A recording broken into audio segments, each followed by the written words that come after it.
Hey, this is Miranda, and you're listening to or watching Their Lived Experiences. Hey, family. Hi. Greetings. Mom, I'm really excited for, my big brother and I to ask you some follow-up questions to your video. As I look back on part 1 and part 2, all these questions kind of rose up in me. So thought we'd do a post interview, and I wanted Davey to get in. Is that okay? That's why I'm here.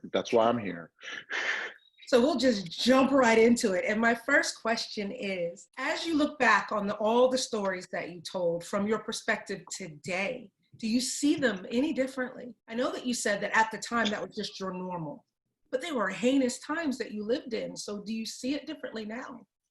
Yes, I do. Like I said, it was very normal for me back then. The fog began to lift when I was a teenager. And I began to see clearer and clearer and clearer. When you look back on it, is it horrific, or are you still a little bit numb to those stories? It all came back to me when the young man was killed that had just gone into this house, and the people followed him in the truck, remember, and shot him. Which story is that? Ahmaud Arbery? Is she talking about Ahmaud Arbery? Yeah. Oh, okay. Yes. And when I saw that, I actually saw it. A flood of emotions just came back. Mm. That one hit me as well. The Ahmaud Arbery case was the one that really hit home. I don't know if you want me to share this, Miranda, but that was the one that changed me. I'm a runner, and you can't tell right now because of COVID-19, but I am a runner. And I had planned to start running again. I had ordered a new pair of running shoes. And the day they arrived, I was planning to run the next day. And that day was the day all the news about Ahmaud Arbery came out. And I did not want to go run.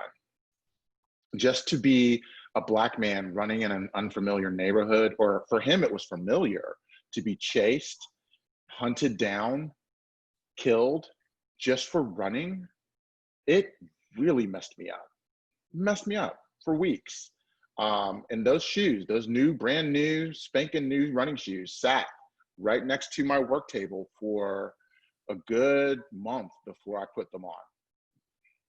It's shocking to me that everything that our parents lived through, we're living through in a different form, in a different style, but the same thing. And I wonder if we are being shaped the same way that mom and dad were shaped. Yeah. Yeah. I have a question for mom. Yeah. So with everything you've been through, all that you've experienced, especially the killing of my great-grandfather, your grandfather, how did you keep it together and still raise us to love people for who they are? Yeah.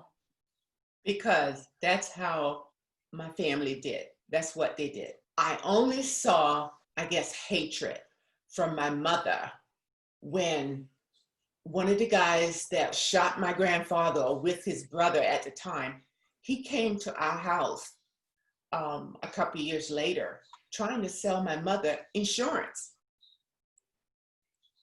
And my mother said, when he came, my mother said, "What do you want?" And he wanted, told about the insurance. She said, "Okay, wait right there."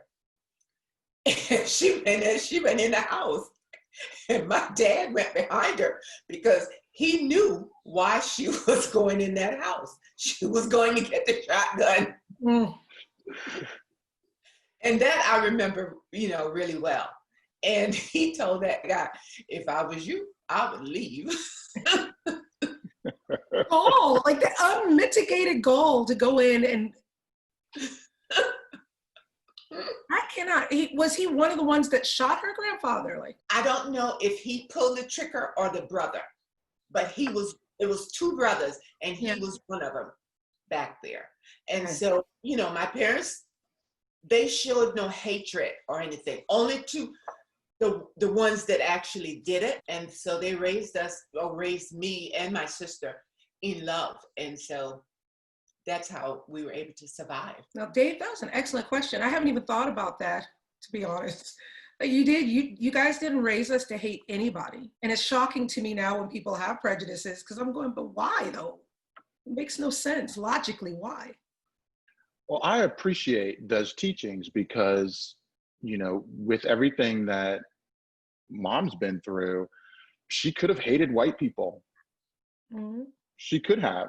But she raised us to judge each person individually, Yes. recognize that there is racism, make sure you protect yourself, make good decisions, but don't dump everyone into a bucket. My life has been much richer from interacting with people of various backgrounds. And I think that's one of the reasons I'm able to have discourse now and write and talk to people and try to understand their perspective, even if I don't agree with it. But I give mom a lot of that credit from the way that she raised us. All the credit. You get all the credit. Good job. All the credit. Your other child had a question. I have to read it because she sent it in. She's on the road, so she couldn't join us today. Oh, she said that you mentioned in part 2 that you would advise your younger self to don't be afraid, to stand up for what she believed in. But is there any other advice or insight you would provide to young Betty? To young men? No, young Betty, young you. Is there Oh. any advice that you would give young you? Yes, like I said, don't be afraid to stand up for what is right, because I was afraid. I grew up, with fear. And so, but don't be afraid. If it cost you your life, so be it. Fair enough. She had one other question. And she wanted to know how you would advise young people today. So young activists who are out there and putting themselves on the front lines, what would you tell them? Be safe. I want them to be safe out there. Protest, yes. Just try and be safe. Make sure you paying attention to your surroundings. Don't necessarily go with the crowd if they're going in the wrong direction. Just be safe. That's great advice. Dave, mom shared in part 3 the story about you and she walking in Fredericksburg and people shouting racial slurs at you. Can you give your perspective on that? Yeah, mom reminded me of that story just a few weeks ago. And I think I had suppressed that particular memory. But when she relayed to me, it brought back some memories. As I think about it now I can remember what they looked like. And how disturbing that feeling is, how tense you feel. It's just such a shock because, we grew up in a predominantly white neighborhood in a gated community. I hadn't experienced direct racism like that. I'd heard the N-word used around me. I'd had some other experiences, but not just that blatant. And now as an adult, as those memories come back, you still feel those feelings that you had in that moment, that tense, that fear, that fierce indignation that you want to stand up for yourself as a young man, but it's probably not best for your safety. And then you remember your mom grabbing your arm to keep you from doing anything dumb against 2 men. I had never heard that story. I had not heard that story until mom related it during her first interview. And I was shocked at it.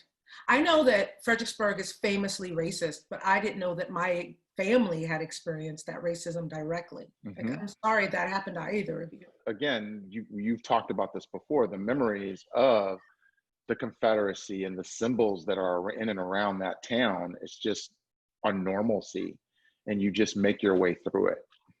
I didn't realize until, I'd say in the last year, how much we were surrounded by symbols of racism and the Confederacy growing up. Like they were everywhere, like Jefferson Davis Highway, they're just everywhere. Oh, so when we were kids, before all the development that you see today, remember there were a lot of woods, and we would go looking for Confederate buttons, relics from the Civil War. And as a little kid growing up, it doesn't click the significance of finding those pieces, especially from the Confederate soldiers that were in and around the Stafford area. Mom, were you conscious of that? So where we grew up in Stafford, Virginia, and next door to Fredericksburg, Virginia, there were loads of Confederate symbols, statues, the names of our highways, the names of our schools. Were you conscious of that? I was very conscious of it. very conscious every time I saw a Confederate flag. And people don't realize what the Confederate flag means. A lot of people think, well, the people who are flying them think that the flag is part of their culture, their heritage. And it's not. It's not. They don't know. They really don't know. Even where I am today, there is a house that flies a Confederate, well, they flew a Confederate flag.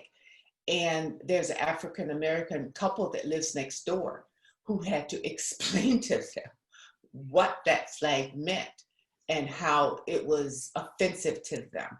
So they stopped flying it. Oh, they took it down. Mm-hmm. They no longer fly it. That's kind of awesome. Like, that gives us a bit of hope to know that they took it down. You know, I think that's a nice way to kind of end this chat on a bit of hope. Do you have any messages of hope? Messages of hope. I think that, and I believe and I pray that we will finally be equal at some point, that people will judge us by our character and not by the color of our skin. That's the goal. That's the dream, man. That's the dream. Well, thank you guys for doing this little post follow-up-y chit chat. I kind of liked it. We might have to do another video in the future and like rope in the other child. Have a proper talk. All right. Thank you guys. I love you both. Love you. Take care. Miss you guys. Bye. Bye. We don't actually hang up. We just say goodbye and then we just keep talking. That's Yeah. what it is. Okay, we're not recording anymore, are we? I'm about to stop it now. Hold on. Thank you so much for watching. I think my mom is amazing. If you enjoyed this series, please consider liking and subscribing so that you'll be notified when the next video comes out.